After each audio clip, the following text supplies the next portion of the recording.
There's an incredibly vital and important aspect of parkour that is not actually talked about or taught to younger athletes as much as it should be. And if you have the knowledge of this aspect, it means you're more likely to come away from a bail or a fail with a little cut or a bruise, a short-term injury, rather than having a long-term injury such as a sprain, a break. Now, unfortunately, this topic is very broad. So in this video, I'm going to cover 3 ways that you can improve your Ukemi.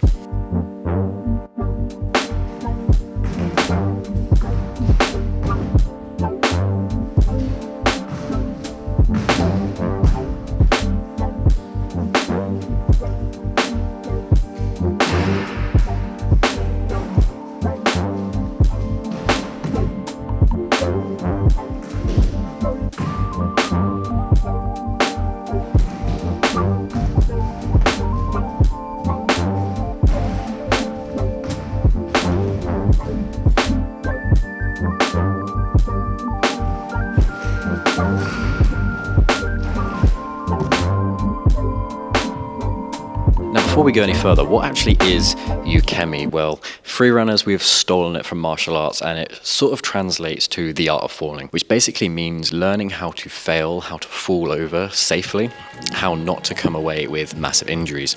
Those who have a higher knowledge of Ukemi and a higher Ukemi ability are more likely to come away from large jumps or large fails with hardly any injury at all, maybe a little sprain. Those with a lower knowledge of Ukemi may come away from smaller fails but with worse injuries because they don't have the knowledge of how to save themselves. So let's get into the main 3 ways that you as an athlete or as a coach can improve your Ukemi or your students' Ukemi.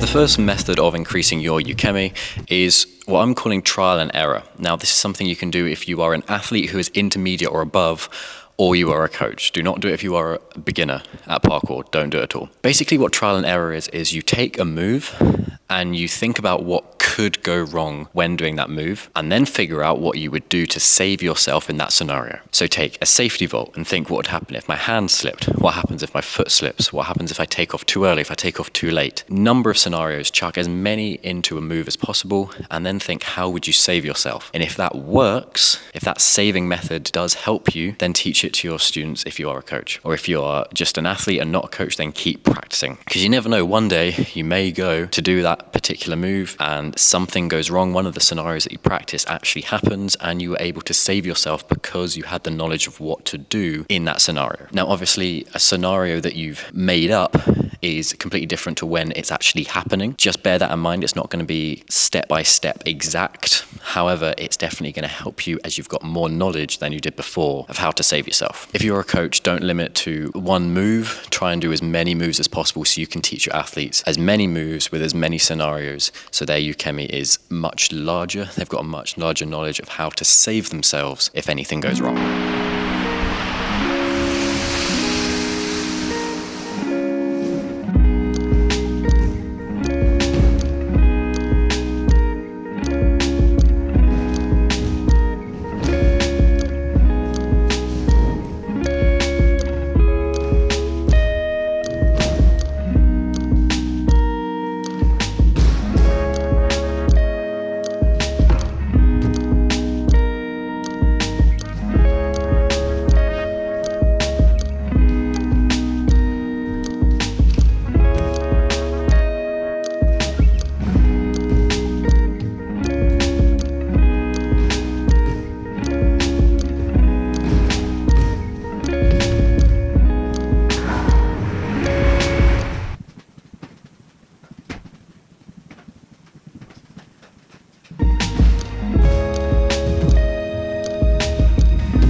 method on this list of how to improve you or your students' Ukemi is by raising your aerial awareness. Now, obviously, flips aren't for everyone. Not everyone likes doing flips. However, if everyone has just a little bit of knowledge of how to do the basic flips, if they ever end upside down or in some awkward position in the air, they're going to be more likely to know where they are in the air and can save themselves from landing directly on their neck or their spine. However, if you have never gone upside down or even off axis ever, if you are doing a jump up high and you slip and you fall, you're not going to know where you are, and you're going to land slap bang on your spine, your neck, and have a very, very bad injury. So even if you just know front flip, back flip, side flip, you're going to have a much better idea of where you are in the air if you fall backwards, forwards, or sideways. Whereas someone who doesn't know flips is not going to have a clue.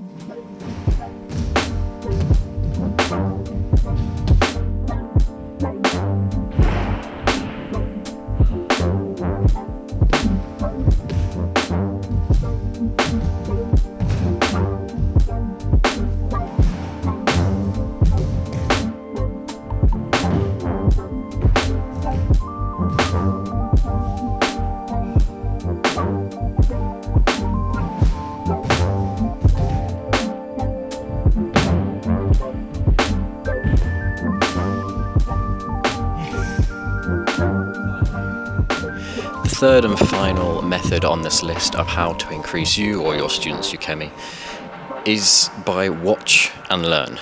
As I'm calling it, watch and learn. You know that saying about how smart people learn from their mistakes? However, if you want to be a real smart ass, you learn from other people's. Do that.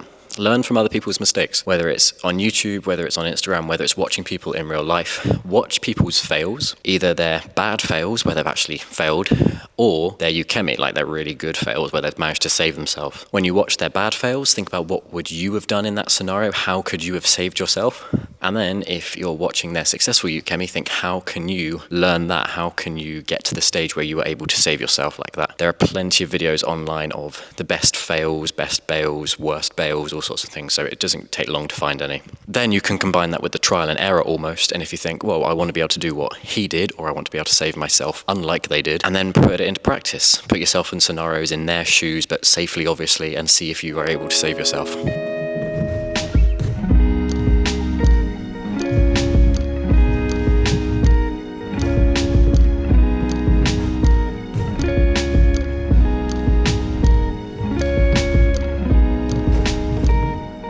Thank you for watching. I hope you've enjoyed this video on the 3 main ways that you can improve your knowledge of Ukemi, basically how to fail safely. There is a 4th one that I've not mentioned because you can't really teach it. It is literally just experience. The more experience you have with parkour, successes and fails, the more knowledge you're going to get about how to actually save yourself. You'll find yourselves in similar scenarios and you learn from that repetition. So it's a 4th one, experience, but it doesn't really count. Trial and error, aerial awareness, and watch and learn. This is my last video of 2023, so Merry Christmas, Happy New Year. I will see you next year with more educational content, specializing in broader parkour topics as well as Scottish parkour history and Scottish parkour events. So yeah, I'll see you then. See you around.